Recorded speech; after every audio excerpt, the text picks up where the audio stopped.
اغنيه معلقه معاكم دلوقتي؟ لا لا لا لا الاغنيه المعلقه الاغنيه دي دلوقتي اقسم بالله بنسمعها كل 3 ثواني. بتاعت بوسي اسمها مش شايفينهم. تحفه خطيره جدا. خطيره حسن صح. الشافعي. انا اصلا بحب حسن الشافعي جدا قوي. وبحب بوسي جدا جدا وبعدين هي الاغنيه دي مغنيها بطريقه مختلفه جدا عنها عن طريقه او الستايل بتاع الغنى بتاعها، فاحنا بجد عجبتنا جدا. والتراك المتالف حسن الشافعي مؤلفه، تحسه كده في بصمته، فاهم قصدي؟ فانا قاعده بسمع لا ده حسن الشافعي، وجيت تتفرج على الفيديو طلع صح وقعدت اسمعها. احنا بجد بنسمعها تقريبا كتير قوي كتير قوي قوي يعني قوي 24 ساعه. خطيره خطيره اغنيه مبهره بصراحه. شغليها شغليها لو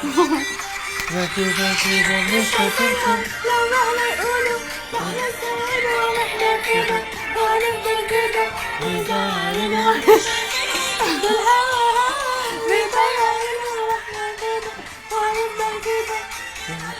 فاكره جدي يا سيدنا يا وحشونا. يا جماعه